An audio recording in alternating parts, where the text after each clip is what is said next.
Sorry ya lagi nggak bisa apa namanya open cam somehow kenapa nggak tahu. Soalnya sambil ngerekam juga pakai OBS. Jadi nanti mudah-mudahan session ini selesai, rekamannya akan gua taruh di YouTube. Jadi untuk teman-teman yang berhalangan hadir nanti bisa nyimak ulang gitu. Untuk hari ini kita waktunya cuma sampai jam 7 doang. Jadi akan ada 15 menit gua sharing tentang apa namanya? Cara gue bikin roadmap selama ini, dan juga nanti 30 menit kita pakai untuk diskusi, untuk ngobrol-ngobrol ya. Sip, gue share dulu ya guys. Ini gue set waktu dulu 15 menit, mudah-mudahan waktunya cukup ya. Teman-teman bisa ini nggak, bisa ngelihat screen gue nggak?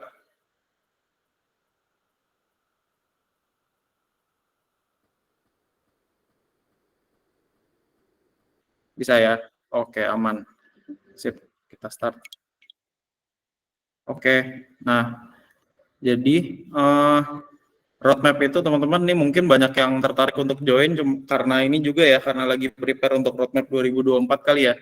Nah ini pas banget nih, biasanya di bulan-bulan November, Desember itu kita lagi prepare untuk roadmap ke tahun 2024 dan seterusnya gitu. Nah berdasarkan pengalaman gue selama jalanin product management dari zaman di Gojek, di AirAsia, kemudian sekarang di GovTech Edu, biasanya prosesnya yang akan dijalanin itu kurang lebih sama seperti ini. Jadi secara garis besar ada tiga turunan yang akan dijadikan patokan untuk menjadikan produk roadmap gitu. Jadi awalnya tuh biasanya berangkat dari tema strategis dulu, tema strategis dari perusahaan atau dari organisasi yang biasanya itu datang dari direktur-direktur atau dari C-level gitu ya. Nah, itu biasanya dia kasih tema strategis untuk tahun tertentu, itu tema-tema apa aja yang ingin difokuskan.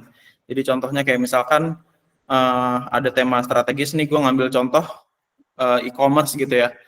Jadi tema strategisnya menutup peluang terjadinya penyalahgunaan dalam platform. Nah ini bisa dalam bahasa Inggris atau dalam bahasa Indonesia, terserah tergantung dari organisasinya. Jadi terus yang kedua ada tema strategis mendorong terjadinya peningkatan interaksi dengan produk gitu, mendorong terjadi peningkatan interaksi pengguna dengan produk. Ini gue kasih contoh aja ya.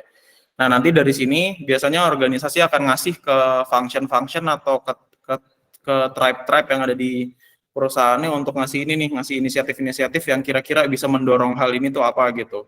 Nah itu biasanya nanti akan diminta dilengkapi dengan OKR juga kayak gitu ya. Nah, berikutnya dari tema-tema strategis ini nanti akan diturunkan menjadi inisiatif. Inisiatifnya contohnya kayak gini nih, misalkan kita pengen menutup peluang terjadi penyalahgunaan platform, ada KYC sign up gitu, di mana nanti sign up atau pembuatan account diminta untuk melakukan verifikasi menggunakan KTP atau verifikasi biometrik pakai muka gitu misalnya. Habis itu ada two factor authentication login, habis itu juga ada misalkan payment authentication supaya nanti ketika payment itu harus dimasukkan PIN dan lain sebagainya gitu. Kemudian contohnya lagi misalkan tema yang mendorong terjadinya peningkatan interaksi pengguna dengan produk tuh contohnya gini, misalkan bikin inisiatifnya you might also like. Jadi kalau misalkan di e-commerce kita lagi browsing sepatu Nike, nanti biasanya akan direkomendasiin untuk ngelihat sepatu Converse atau sepatu Vans misalnya gitu ya. Jadi ada rekomendasi produk gitu. Kemudian ada juga sponsor produk. Jadi nanti ada seller-sellernya, mereka bisa naikin produk mereka ke atas supaya bisa lebih muncul di pencariannya user kayak gitu. Nah, nanti dari inisiatif-inisiatif ini akan diturunkan menjadi epic namanya. Kalau misalkan teman-teman udah familiar dengan proses apa namanya agile development menggunakan sprint dan lain sebagainya, itu biasanya nanti akan diturunkan menjadi epic, di mana dari setiap epicnya itu akan diturunkan lagi menjadi task-task yang akan dikerjakan oleh tim developer gitu ya. Tim developer mereka akan kerjain di dalam bentuk sprint gitu. Jadi gitu, dari tahunan akan dibentuk sebuah tema strategis, kemudian nanti per semesteran akan di list inisiatifnya apa. Jadi semester 1 ini inisiatifnya, semester 2 nanti apa lagi. Kemudian nanti per bulan akan di-track dalam bentuk epic yang nanti tiap epicnya akan dijalankan dalam sprint-sprint gitu. Nah ini gue kasih ini ya, nanti gue share juga nih template-nya nih. Ini ada template yang biasanya gue pakai untuk bikin product roadmap gitu. Biasanya kita dari epic tadi nanti diturunin jadi kayak gini nih bentuknya nih. Ada list epicnya, kemudian nanti di sini ada prioritasnya. Nah, prioritas ini biasanya akan berbeda-beda dari setiap organisasi, tapi biasanya ada arahan tertentu dari direksi kalau misalkan harus ngerjain inisiatif ini atau harus ngerjain inisiatif ini gitu. Jadi nanti bisa ditulis prioritasnya berdasarkan konsensus dari tim tersebut atau bisa juga diturunkan dari arahan yang didapat dari C-level gitu misalnya. Terus nanti clarity, nah ini ada satu faktor lagi yang biasanya gue pakai juga untuk nulis apakah clarity dari epic tersebut itu udah clear atau belum. Jadi kadang ada inisiatif-inisiatif yang memang sifatnya masih kurang jelas, masih kurang ajak gitu, skopnya seperti apa. Nah, itu biasanya ditulis sebagai clarity yang low. Itu dari sudut pandang ini ya, dari sudut pandang scope. Bisa juga dari sudut pandang dependencies. Jadi kadang-kadang misalkan kayak gini nih, kita pengen ngelakuin integrasi ke third party gitu. Ke third party kita butuh integrasi ke third party, tapi third party-nya kita belum tahu mau pakai yang mana gitu. Nah, itu bisa dikatakan juga clarity-nya low. Nah, ini nanti dilengkapin priority dan clarity-nya. Kalau misalkan ada link ke PRD itu ditulis juga supaya nanti tim bisa baca. Setelah itu masuk ke proses berikutnya. Proses berikutnya namanya capacity sizing, di mana nanti kita akan mengukur seberapa kompleks inisiatif atau epic yang akan dikerjakan gitu. Nah, biasanya nanti angka yang ditulis tuh kayak gini nih teman-teman. Jadi mulai dari angka boleh 1, 3, 5, 8, 13, nanti 20. Sorry mas, kayaknya belum ganti screen deh mas. Kenapa? Kayaknya belum ganti screen deh. Oh alah, ya oke. Sebentar ya. Sorry mas. Thank you ya. Thank you Mas Jati. Ya. Share screen. Thank you udah diingetin. Tadi nge-share-nya soalnya tab Figma. Sorry. Nah, ini kayak gini nih, guys. Jadi template roadmap-nya seperti ini gitu. Ada tema, ada epic, kemudian ada priority, ada clarity, sama link ke PRD-nya gitu. Tadi sampai sini ya, jelasin ya. Kemudian setelah itu ada sesi lagi namanya capacity sizing, di mana nanti tim front end, back end, developer pokoknya, dan juga biasanya saya ngajak tim data untuk ngasih angka kompleksitas dari ininya, dari dari epic-nya ini gitu. Nah, biasanya saya gambarkan dengan kayak gini nih, angka Fibonacci 1, 3, 5, 8, 13, 20, 40 biasanya kayak gitu ya. Nah, ini 40 paling ribet. Kalau angka 1 berarti itu no-brainer, gampang banget gitu. Cuman jarang sih, biasanya mulai dari angka 8 sampai 40 gitu. Nah, ini biasanya kalau di tim saya dikasih gambarannya poin 13 itu sama dengan 1 sprint, di mana 1 sprintnya biasanya kita jalanin selama 2 minggu gitu. Nah, ya udah nih nanti di total aja nih dari setiap individu mereka bisa ngasih estimasi poinnya mereka gitu. Ini misalkan 20 gitu ya. Ada kosong. Nah, ini nanti dari semua udah ngisi estimasi, kemudian dirata-ratain aja nanti average point untuk setiap epic-nya berapa gitu. Karena ini udah dapat, baru kita bisa tahu nih, oh kalau epic ini nih, epic yang third party integration untuk inisiatif KYC sign up, dia butuh 19,9 gitu ya, kurang lebih 1,5 sprint lah gitu. Nah, baru di roadmap-nya kita tulis, misalkan gini ya, ini saya nulis delivery, nanti saya jelasin, berarti 1,5 sprint, 1,5 gitu ya, jadi ada 3 blok yang biru gitu. Nah, teman-teman, jadi itu proses capacity sizing untuk ngasih tahu estimasi kira-kira berapa lama. Nah, sekarang kita masuk ke ininya nih, masuk ke roadmap-nya. Roadmap-nya itu saya biasanya bikinnya secara high level, di mana itu akan dibagi menjadi 3 warna gitu. Warna pertama itu discovery, yang kedua itu delivery, yang terakhir itu release. Discovery itu including ini ya, requirement gathering, habis itu research, habis itu design, terus kayak misalkan ada preparation sesuatu dari sisi data infrastructure-nya, atau misalkan butuh analisa, nah itu semuanya dilakukan di discovery ini. Nah, kalau delivery itu mulai dari ketika desain high fidelity-nya udah jadi, sampai nanti development-nya selesai. Jadi itu semua digambarkan dalam delivery. Nah, biasanya saya dari capacity sizing ini, saya cuma minta yang delivery-nya doang. Kalau untuk discovery itu ngikut, karena discovery kadang suka tergantung dari clarity project-nya ya. Kalau misalkan clarity project-nya udah clear, biasanya discovery-nya akan lebih cepat, tapi kalau misalkan clarity-nya masih low, masih belum gitu clear, nah itu biasanya butuh clarity yang agak lebih lama gitu. Nah, ini biasanya nanti saya akan masukin, ini bisa ditambahin satu lagi sih, kayak gini. Bisa ditambahin satu nih, si clarity, masukin sini, supaya bisa gampang ya. Bentar.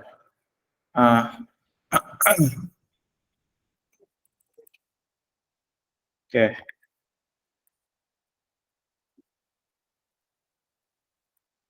Nah, gitu. Nah, nanti apa namanya?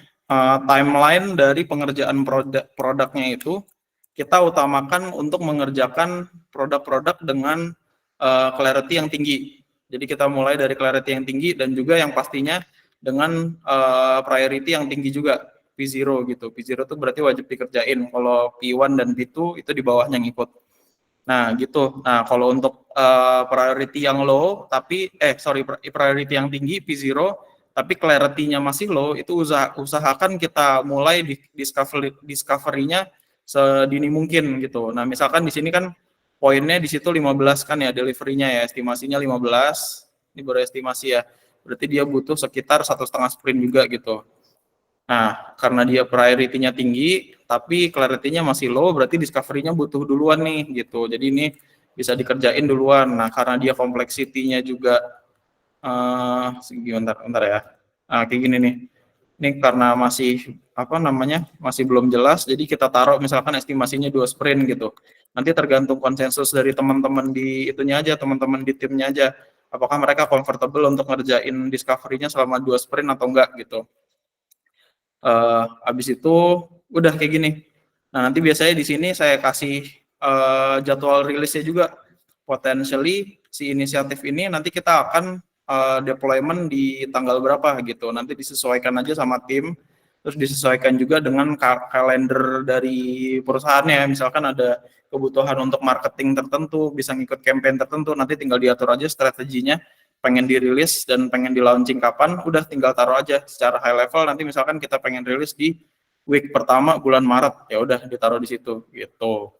Jadi kayak gini nih kurang lebih nih, discovery, delivery sama rilis. Nah, biasanya sorry ya ini ngomongnya jadi agak buru-buru, cuman mudah-mudahan format 15 menit sharing dan 30 menit diskusi bisa nge-cover pertanyaan-pertanyaan teman-teman.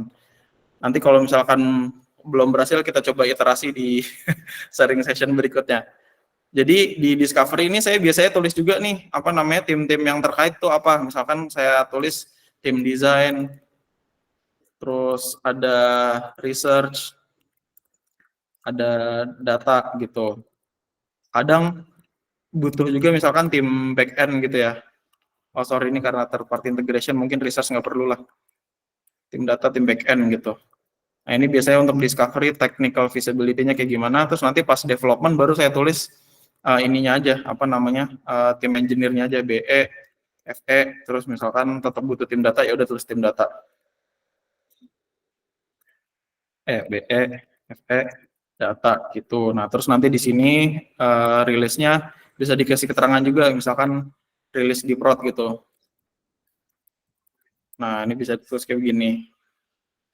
Gitu, teman-teman. Lanjut lagi ya.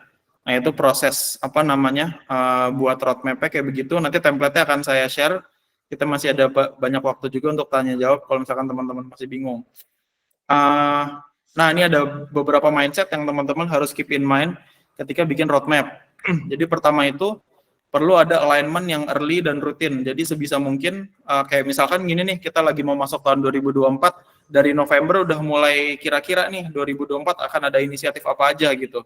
Dan kalau bisa roadmap kasarnya tuh udah kebayang gitu nih. Saya bikin sampai Januari sampai Juni gitu ya. Nah, itu dari bulan November kalau bisa udah mulai kelihatan bentuk roadmap dari timnya kayak gimana. Dan nanti setelah itu pas kita jalanin 2 minggu sekali atau mingguan, product manager harus sering tektokan sama lead dari engineering, data, dan juga desain gitu, supaya untuk ngupdate progress dan clarity dari setiap projectnya gitu. Kemudian yang kedua, utamain kerjain project-project yang clarity-nya udah jelas. Nah, tadi saya udah sebutin ya. Tandain cuti. Nah, ini juga penting nih. Jadi misalkan di tahun depan bulan April itu ada ini ya, ada apa namanya? Ada Idul Fitri. Ini bisa di komen gitu. Biasanya saya tulis komen aja di sini. Sini ada Idul Fitri tanggal berapa gitu, misalkan tanggal 10 sampai 14 April gitu. Supaya nanti di sini ketahuan ada apa namanya, ada libur Idul Fitri, berarti kita harus waspada dengan tanggal itu gitu. Waspada dalam artian keep in mind bahwa di situ bakal banyak tim yang libur, kemudian untuk rilis produk juga mungkin akan kurang strategis, kecuali kalau misalkan produknya berkaitan dengan hal-hal yang berbau lebaran misalnya gitu ya. Terus nanti sediain inisiatif cadangan supaya tim nggak kosong. Nah, biasanya inisiatif-inisiatif yang prioritasnya rendah, terus apa namanya, poinnya nggak gitu gede, tapi clarity-nya high, itu bisa kita jadiin inisiatif cadangan supaya nanti ketika roadmap-nya kosong misalnya ya, atau roadmap-nya perlu geser-geser, itu bisa kita apa namanya, kita naikin inisiatif itu untuk dikerjain duluan, karena poinnya kecil, tapi clarity-nya high. Gitu teman-teman. Ya udah, abis ini kita buka ini deh, buka apa namanya, Q&A. Silakan teman-teman yang pengen tanya, langsung raise hand aja ya, nanti saya pilih.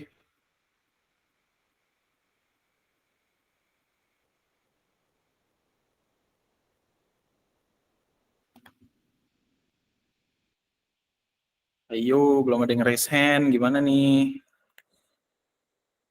Oke, siap. Mas Mirza, silakan Mas Mirza perkenalkan dirinya, sekarang kerja sebagai apa dan di mana? Halo Mas Bani, thank you banget nih Mas Bani ya udah sharing-sharing. Sebenarnya nih ini first time sih sebenarnya, awal kerja saya nih product designer ya. Cuma agak penasaran juga kan, kayak bikin konten gini nih di PM tuh gimana sih di produk kan ya. Pengen nanya nih, untuk clarity-nya, bukan clarity sih, untuk prioritasnya itu ya, cara nentuin prioritasnya itu gimana sih dari P1, P0 itu gitu. Oh, oke. Itu masih agak penasaran sih nih, gimana cara nentuin dari Epic-nya sendiri ya. Oh, oke. Jadi prioritas sebenarnya ini ya bisa ditentuin dari biasanya yang sering terjadi itu biasanya dari atasan atau dari C-level mereka udah ada kebayang inisiatif-inisiatif apa yang wajib harus dikerjain gitu. Kalau dari pengalaman saya biasanya kayak gitu. Jadi kayak dari sejak mereka nulis ini nih, bentar nih saya share screen lagi ya. Share screen. Dari sejak mereka nulis tema, mereka udah kebayang nih, oh ada inisiatif ini gini, walaupun nanti akan di-challenge lagi sama kita yang ngeksekusi produknya gitu. Jadi misalkan temanya adalah menutup peluang terjadinya penyalahgunaan dalam platform gitu. Dia udah kebayang tuh biasanya CEO, CTO gitu, oh kita harus bikin ini nih KYC sign up, karena kalau nggak bikin ini ntar kacau deh, banyak banget nanti akan ada fraud di platform kita gitu. Nah itu mereka biasanya akan ngasih tahu, terus biasanya dari bos-bos PM kayak misalkan grup product manager atau head of produknya, mereka udah ngegali clarity dulu dari si level kira-kira prioritasnya gimana, apakah P0, P1 atau P2. Nah, P0 tuh biasanya ini ya must have. Jadi kayak misalkan di semester tersebut itu harus di-deliver ininya, apa namanya, inisiatifnya gitu. Nah, habis itu biasanya yang di-identify itu dari must have-nya dulu aja kalau misalkan ke si level. Baru nanti setelah itu untuk P1 dan P2 biasanya akan diprioritasin berdasarkan dengan impact. Jadi impact dari produk tersebut sebesar apa untuk memecahkan masalah yang tertulis di tema ini, kayak gitu biasanya. Gitu Mas Mirza.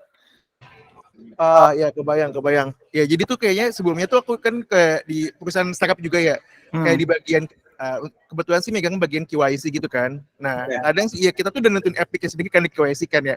Mungkin di tim QYC itu ada kemungkinan ini PZ kalau ternyata pas digabungin sebagai satu produk ya, itu ternyata bisa mundur ya, jadi P1, jadi P2 gitu, ternyata balik lagi ke awal produknya sendiri ya. Benar. Makanya perlu ada itu tadi early alignment, sama alignment-nya harus rutin. Jadi harus terus dicek ini kebutuhannya masih sama nggak, masih tetap P0 atau nanti turun jadi P1 gitu. Iya. Kadang juga ya, kadang bikin penasaran sih, oh, bukannya kemarin P0 ya, kok tiba-tiba saya jadi P1 gitu. Oh, ngerti ya. Iya. Ditanyain Mas aja Bani. biasanya. Tanyain aja kenapa kok inisiatif ini naik, terus inisiatif itu kenapa turun gitu ya. Iya, paling suka bingung juga sih kadang kenapa bisa naik turun itu. Tapi kebayang sih ya. Thank you Mas Bani. Ya, sama-sama. Yuk, silakan. Ada lagi nggak yang mau tanya? Atau ada yang mau nambahin, boleh juga. Jadi ini diskusinya kita dua arah aja ya.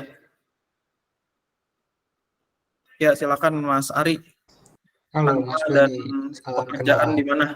Ya, perkenalkan nama saya Ari, sebagai product manager di Uploaded. Ada beberapa pertanyaan Mas. Pertama nanya, ada beda nggak ya untuk roadmap tuh ketika kita sebagai PM produk B2B sama ketika produknya B2C. Lalu untuk next question-nya, estimasi SP yang dibuat di awal tuh kira-kira akan membengkak nggak ya setelah kita nanti mau menggodok item-item yang mau masuk sprint. Nah, terus ketika membengkak itu kan pasti akan menggeser item-item lainnya ya, mau nggak mau. Ya. Nah, terus yang ketiga untuk PRD itu dia kita buat nempelnya untuk setiap inisiatif atau per epic. Kira-kira itu aja Mas pertanyaan saya sebelumnya. Satu-satu ya Mas, tadi saya ulang lagi. Jadi yang pertama itu roadmap B2B sama B2C. Terus yang kedua, estimasi kalau misalkan bengkak kayak gimana. Yang ketiga tadi apa? Untuk PRD itu kita buat setiap inisiatif atau per epic. Per apa? Per epic. Epic. Oh, oke. Ya, sip. Saya share screen lagi ya biar enak ngeliatnya. Oke, nah tadi yang pertama B2B atau B2C, kalau menurut saya udah pernah ngajain dua-duanya sih BTW. Jadi B2B, B2C sebenarnya sama aja. Nah, kalau clarity-nya palingan nanti, clarity-nya se-clear apa tuh dari tiap epic atau dari tiap inisiatifnya. Kadang-kadang kalau B2B itu kan biasanya mereka memenuhi target tertentu untuk target penjualan software-nya gitu misalkan, atau misalkan ada klien deal tertentu gitu kan. Nah, itu biasanya clarity-nya di situ, apakah udah clear nih scope-nya dari kliennya atau misalkan udah clear scope-nya untuk produk yang pengen dijual gitu. Nah, itu biasanya clarity-nya di situ. Itu nanti akan mempengaruhi juga si roadmap-nya ini dari segi clarity gitu ya. Priority juga gitu. Nah, tergantung dari direksinya lagi biasanya. Terus kedua, soal poin estimasi, namanya juga estimasi ya. Estimasi itu kan ya kira-kira. Karena nanti ketika dijalanin biasanya realitanya akan berubah gitu. Nah, palingan tipsnya dari pengalaman saya, biasanya dikasih buffer nih Mas. Jadi ketika pengen rilis, jangan taruh rilisnya langsung di sini nih, gitu. Jadi kalau bisa dilebihin lah seminggu gitu. Atau misalkan kalau pengen lebih hati-hati lagi ya udah dikasih jedanya 2 minggu 1 sprint. Jadi nanti timnya kalau misalkan kalau misalkan ternyata timnya salah estimasi, oh ternyata ini lebih kompleks nih dari yang kita kira gitu. Oh ya udah nggak apa-apa, masih ada cadangan 1 sprint misalkan kayak gitu. Kalaupun misalkan nanti perlu didorong lagi, misalkan nggak 1 sprint nih, 2 sprint, ternyata kita harus rilisnya di sini gitu. Dimana nanti ini inisiatifnya harus lebih panjang lagi gitu ya. Nah itu nggak apa-apa juga. Tapi harus itu tadi alignment-nya harus early dan harus rajin supaya nanti kita bisa ngelihat kira-kira inisiatif apa nih yang terdampak untuk didorong gitu kan, timeline-nya perlu digeser. Apakah ada hal tertentu nggak yang kira-kira bisa mempercepat delivery-nya gitu. Itu biasanya kayak gitu. Nah, intinya di sini adalah kita lebih baik underestimate, over deliver daripada over deliver lebih baik over deliver lebih baik daripada under deliver. Ngerti nggak? Jadi kalau bisa kita sediain ruang supaya kita bisa over deliver gitu. Jadi kalau misalkan ternyata kita bisa rilisnya di sini nih, ternyata pengerjaannya cuma sebentar, itu lebih baik kan daripada kita belaga-belaga terlalu pede untuk taruh di sini.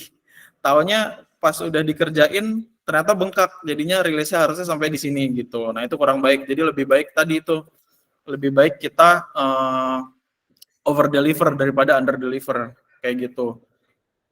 Itu yang kedua ya. Terus tadi yang ketiga apa Mas? Saya lupa lagi deh. Untuk PRD Mas itu Betul. per epic atau inisiatif? Nah ya. Kalau PRD biasanya saya nulisnya per ini, per apa namanya, per inisiatif. Jadi ini nanti di merge aja gitu. Nanti bisa ditulis misalkan link ke KYC sign up gitu ya.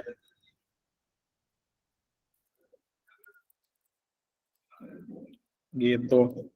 Biasanya saya kayak gini sih. Jadi PRD-nya langsung ke sini supaya disatuin. Jadi ini Epic palingan saya mention satu lagi ya. Biasanya Epic tuh kan dari satu requirement dokumen kita turunin jadi beberapa Epic karena memang ada beberapa pengerjaan yang terpisah. Contohnya kayak misalkan inisiatif KYC sign up.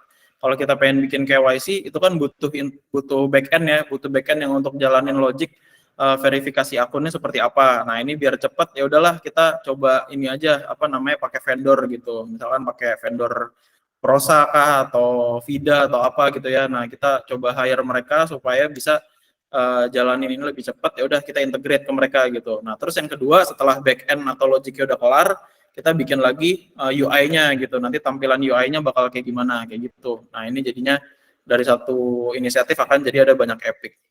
Kayak gitu, Mas Ari gimana? Kira-kira Ya, menjawab banget, Mas. Thank you, Mas Bani. Alright. Siap. Ada lagi nggak? Ayo silahkan nih, kalau pengen nambahin boleh loh. Jadi kalau misalkan ada ide tambahan mengenai roadmap, silakan teman-teman yang PM di sini bisa share juga pengalamannya seperti apa.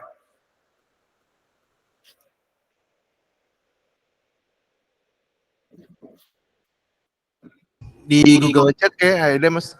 Gimana? Di Google Chat-nya, di Gmail. Google Chat ya. Oh, banyak nih. Oke. Belum di screen ya, Mas. Oh, ini yang tadi ya. Masih tampilan Jam lancar. Oke, sip. Salam kenal Mas, aku Tamik.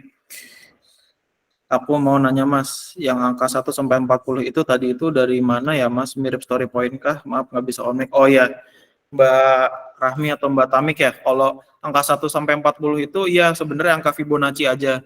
Dan itu poin tersebut sebenarnya dipakai untuk ini aja sih, untuk bantu kita untuk ngasih acuan kira-kira satu epic itu bisa dikerjakan berapa sprint gitu.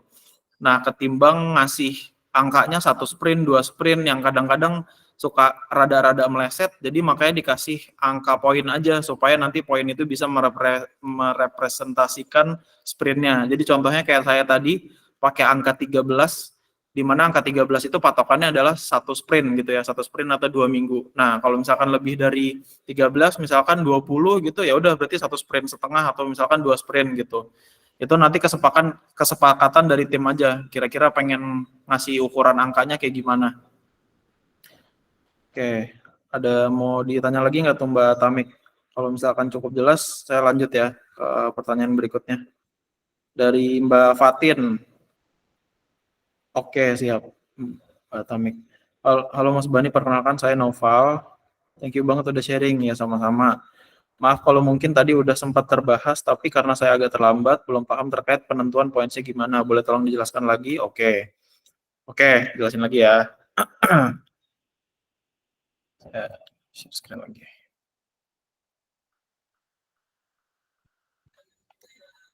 Oke, jadi, sorry. Kalau share screen tuh ternyata enakan di Zoom ya. Lebih nggak perlu mondar-mandir. Oke, jadi tadi ini namanya proses capacity sizing ya, kalau misalkan di tim saya biasanya nyebutnya. Jadi nanti dari setiap anggota tim, biasanya saya cuma include yang nge-develop doang atau yang ngelakuin delivery doang. Karena yang discovery seringkali berubah-berubah gitu estimasinya, tergantung dari clarity project-nya. Nah, itu di sini nanti dari setiap individu, FE, BE, data, oh ada satu lagi QE. Nah, QE juga biasanya saya ajak, nanti tinggal ditambahin aja ya kolomnya di sini ya, QE. QE itu biasanya mereka nanti diajak untuk naruh poin. Nah, poinnya itu pakai Fibonacci 1, 3, 5, 8, berapa 13, 20, 40 gitu ya biasanya ya. Nah, itu satu ini adalah yang paling rendah, sedangkan kalau yang 40 ini yang paling kompleks. Biasanya saya patokannya di 13. 13 ini menggambarkan satu sprint atau 2 minggu pengerjaan gitu. Nah, nanti dari masing-masing individu bisa nulis nih estimasi angkanya berapa gitu. Kalau misalkan si Abdul gitu. Abdul ngasih angkanya 40, berarti ini ribet banget nih third party integration-nya gitu, walaupun clarity-nya udah high gitu. Nanti Tito, Tino, Bima, Sam, Yoga semuanya bakal nulis sampai akhirnya kita ketemu average point-nya sekian gitu. Nah, ini nanti angka ini yang akan menjadi konsensus untuk kita menentukan roadmap-nya. Jadi kalau misalkan 19 itu kita anggaplah misalkan 1,5 sprint gitu ya, 1,5 sprint berarti di sini sampai sini gitu. Ntar kita tinggal blok aja warna biru karena delivery untuk ngasih lihat timeline-nya kira-kira butuh sekian sprint untuk ngerjain epic tersebut kayak gitu. Nah, itu masih kira-kira ya. Nanti bisa aja di tengah jalan berubah. Terus tadi pertanyaan berikutnya adalah gimana handle-nya kalau di tengah-tengah lain jalan planningnya tidak sesuai ekspektasi dan perlu ada adjustment timeline. Oh ya, ini tadi pertanyaannya Mas Ari sebelumnya ya. Jadi itu sebenarnya kita bisa handle dengan memundurkan waktu rilisnya. Jadi kita kasih buffer dari setelah pengerjaan, kita kasih ini nih tanggal rilisnya itu kita kasih buffer 1 sprint atau misalkan 1,5 sprint tergantung dari kompleksitas proyeknya gitu. Jadi nanti kita ada waktu buffer untuk kalau misalkan ternyata kompleksitasnya nambah gitu. Jadinya kita udah siap dengan hal tersebut. Daripada kalau misalkan kita pepet-pepetin ke sini, akhirnya nanti jadi susah untuk ngegesernya karena kita dari awal udah ngasih estimasi kalau rilisnya di tanggal tersebut gitu. Apalagi kalau misalkan stakeholder atau CISUT atau direksi udah ngelihat timeline ke situ, ekspektasinya udah tinggi. Oh, si Epic tersebut udah bakal dirilis di akhir Februari nih gitu kan. Nah, itu ribet tuh jadinya. Jadi mendingan dikasih buffer aja supaya kita ada tempat untuk ada ruang untuk gerak gitu. Yang mana prinsipnya adalah tadi over deliver lebih baik daripada kita under deliver gitu. Gitu, Mbak siapa? Naufal ya. Mudah-mudahan ngejawab ya. Oke, ada lagi yang mau nanya atau mau nambahin?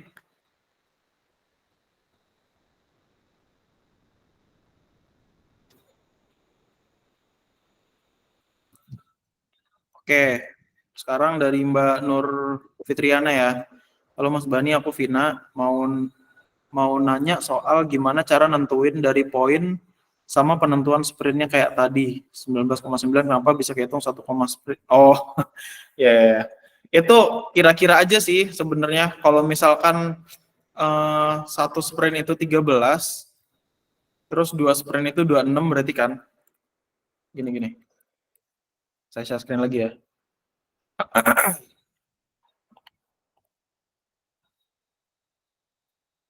Jadi kalau 1 sprint itu 13, ini 1 sprint. Kalau misalkan 2 sprint itu berarti 26. Kalau misalkan 3 sprint itu berarti 42 gitu ya. Ini kan 19 kan ada di tengah-tengah ini ya. 26 belum nyampe karena masih jauh, kurang 7, ya kan? 13 enggak juga gitu. Jadi ya udah ambil tengah-tengahnya aja 1,5 gitu.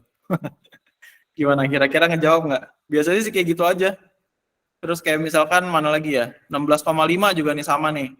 16,5 itu kan di antara 13 sama 26 gitu kan. 20 juga mana lagi. Nah, kalau misalkan 15 gitu yang masih mepet-mepet biasanya ya bolehlah kita anggap 1 sprint aja gitu kan. Atau misalkan pengen supaya lebih hati-hati lagi 1,5 sprint diambil juga nggak apa-apa. 34 nih, nah ini 34 nih biasanya antara 26 ke 42, nah itu juga 1,5 sprint deh gitu. Biasanya kayak gitu. Gitu Mbak Vina. Parameternya dari mana Fibonacci tadi? Maksudnya parameter gimana Mbak? Boleh bisa open mic nggak?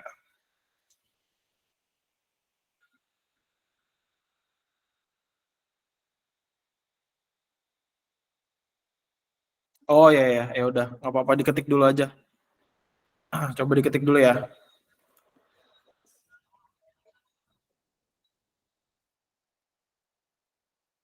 Iya, tadi itu Fibonacci digunain untuk ini ya guys, untuk ngukur jumlah sprintnya. Jadi angka Fibonacci itu kan kegunaannya banyak, bisa digunain untuk complexity macam-macam. Jadi nggak harus terpaut untuk ini hanya untuk ini doang, hanya untuk estimasi sprint point gitu. Sprint point bisa dipakai, tapi kalau misalkan di konteks saya itu juga bisa digunakan untuk menghitung berapa banyak sprint yang akan digunakan dalam satu timeline gitu.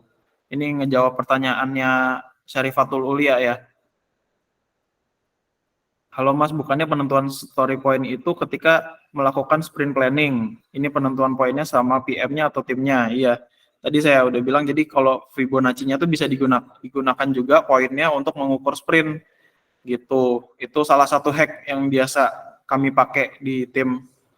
Terus nanti ketika sprint planning berjalan, sprint poinnya pakai Fibonacci itu dipakai lagi, yang mana poinnya itu akan merepresentasikan berapa hari gitu kan biasanya. Jadi misalkan sprintnya itu 2 minggu, di mana 2 minggu itu berarti 10 hari kerja gitu kan. Ya udah pengen dikasih angka berapa, 1, 3, 5 sampai 8, misalkan 8 itu berarti ya udah 8 maksimal tuh satu sprint. Nggak bisa kalau misalkan lebih dari 8, kalau misalkan angkanya 13 berarti itu mesti dipecah story-nya, biasanya gitu. Jadi tergantung konteksnya.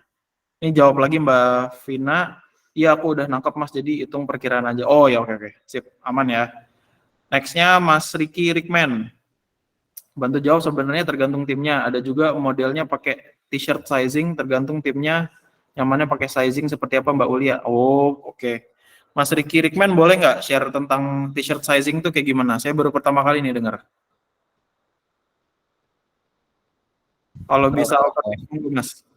Oh iya, sebenarnya sama aja sih Mas Bani. Cuman kalau ya t-shirt sizing tuh kalau pernah dengar mungkin yang kayak kalau tadi kan mungkin 1, 3, 5 dan lain-lain ya. Kalau di t-shirt sizing ada yang modelnya kayak XS, S, M, L gitu. Nah, sebenarnya sama aja, cuman representasinya itu misalnya kalau M jadi 1 sprint atau L jadi 1,5 sprint, sebenarnya sama aja Mas Bani gitu sih. Oh, oke. Nice. Ya, istilahnya catchy ya. T-shirt sizing. Mas Ricky ini di mana Mas sekarang kerjanya Mas?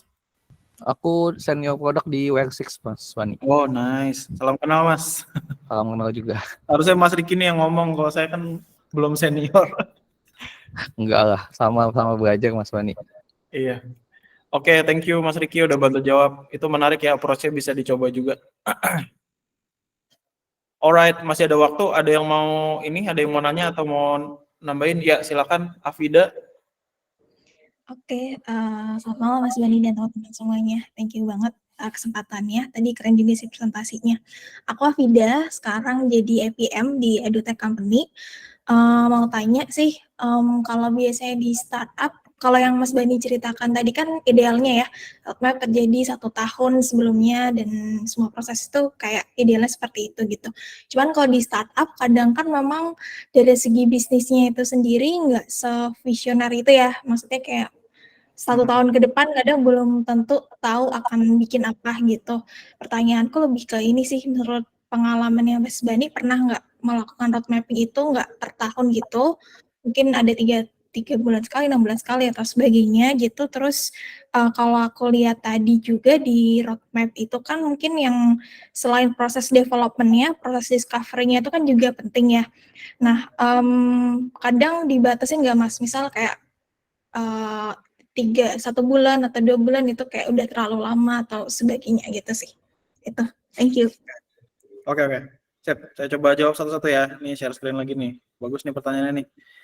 Saya kebetulan belum pernah kerja di startup, pernah sih DataBot, cuman waktu itu dia culture-nya nggak se-startup itu, jadi waktu itu memang pas saya kerja di sana lebih banyak B2B, tapi justru yang ngalamin startup culture itu ketika di AirAsia waktu itu, karena waktu itu kan lagi pandemi dan mereka butuh diferensiasi bisnis yang cukup cepat gitu ya, jadi kalau bisa sebanyak mungkin bikin produk, secepat mungkin delivernya supaya kita bisa penetrasi ke pasar lagi gitu, dan digitalisasi sebanyak-banyaknya. Nah, kalau ngelihat di sini itu kan tahunan, semesteran, bulanan, sprint ya. Nah, waktu itu di AirAsia justru malah gini, nggak ada temanya sama sekali gitu. Seingat saya kayak gitu ya, dan ini dilakukan per 3 bulan sekali nih. Jadi quarter, ini gimana cara ngedit kalau bisa. Jadi yang inisiatifnya ini, saya balikin aja deh. Si inisiatif tema tahunan hampir nggak ada. Pokoknya intinya setahun itu kita harus digitalisasi gitu. Itu tema besarnya cuma 1 itu doang gitu. Nah, pengen masuk ke digitalisasi terus dapat revenue dengan berbagai macam inisiatif yang sifatnya eksperimental, ya udah akhirnya inisiatif-inisiatif ini dilakukan update roadmap-nya setiap 3 bulan sekali gitu. Jadi tiap quarter pasti kita akan ada meeting untuk setup lagi nih. Quarter depan kita pengen deliver apa gitu. Di bulan Agustus kita pengen rilis apa, di bulan September kita pengen rilis apa, Oktober pengen rilis apa, dan seterusnya. Kayak begitu waktu itu culture-nya. Jadi memang tiap perusahaan beda-beda ya. Cuman waktu itu yang saya alamin adalah kita dituntut untuk bisa deliver project by project per bulannya gitu. Jadi kita ditargetin 1 quarter ada berapa inisiatif yang rencananya pengen dibikin, terus apa aja yang pengen deliver, impact-nya bakal kayak gimana kayak gitu. Jadi serapid itu ininya perubahannya, Mbak. Terus tadi yang kedua apa, sorry? Proses discovery itu ada idealnya nggak Mas? Berapa lama gitu? Atau maksimalnya berapa lama? Oh, discovery. Ya, discovery ya. Sebenarnya discovery dibilang ideal nggak ada ininya sih, nggak ada nggak ada patokannya ya. Cuman biasanya kalau misalkan dari pengalaman saya pernah discovery 3 bulan itu cuma nyari sukses matrix doang gitu, dan itu nggak make sense akhirnya kan. Karena pada saat itu memang problem statement yang kami hadapi itu cukup kompleks, sehingga untuk menerjemahkan problemnya sendiri kita masih belum tahu problemnya apa. Jadi selama 3 bulan masih muter-muter cari problemnya dan belum nemu solusinya apa gitu. Sampai akhirnya dari head of produknya bilang, ya udah kalau misalkan kayak gini nih 3 bulan, lo mau nambah 3 bulan lagi kayak begini gitu kan. Dia bilang mendingan gini aja prosesnya, dibikin paralel. Jadi problem discovery nggak apa-apa jalan, tapi at the same time ketika punya ide untuk bikin solusi langsung jalanin aja di ship. Jadi bentuknya eksperimental gitu. Jadi kita ada ide, ya udah kita jalanin, kita plot scope-nya kayak gimana, MVP-nya kayak gimana, langsung rilis aja, nanti dilihat impact-nya kayak gimana, apakah impact tersebut mencoba untuk memecahkan salah satu problem yang kita discover atau enggak, kayak gitu. Nah, jadi sebenarnya ini timeline discovery itu tergantung dari organisasinya lagi, seberapa banyak investasi yang pengen dilakukan di discovery tersebut gitu. Apakah dengan discovery 6 bulan itu adalah hal yang cocok untuk dilakukan dengan kondisi perusahaannya, atau 6 bulan itu kelamaan, atau bahkan kurang lama, bahkan kurang lama, butuh setahun misalkan. Itu tergantung lagi dari kebutuhan dan seberapa kompleks problem yang dihadapin sama perusahaannya gitu, Mbak Afida. Oke, menjawab Mas, thank you. Alright. Ada lagi yang mau nanya?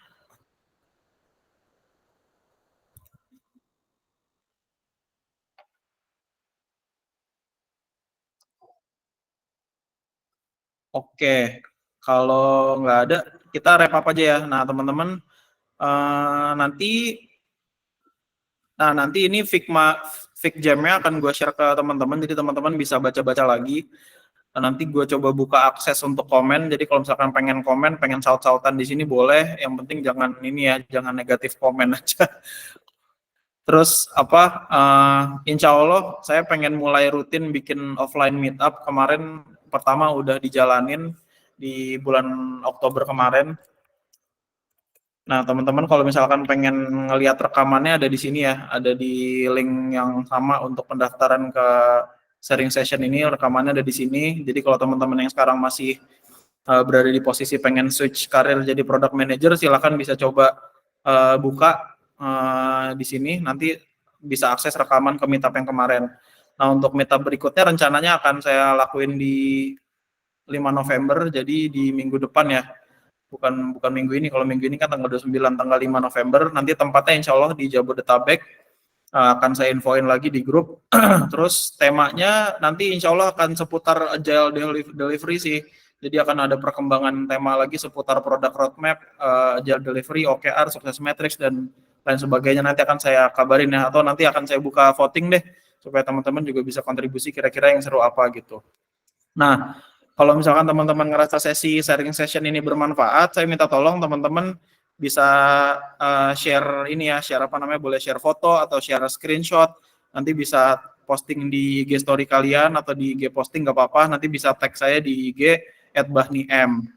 Kemudian kalau misalkan teman-teman ada hal yang pengen dikonsultasiin lagi atau pengen diobrolin soal product management atau soal product roadmap di hari ini, silahkan reach out saya ke WA karena nomor saya ada di grup, saya grup admin. Kalau misalkan pengen reach out langsung chat aja, saya sesantai itu.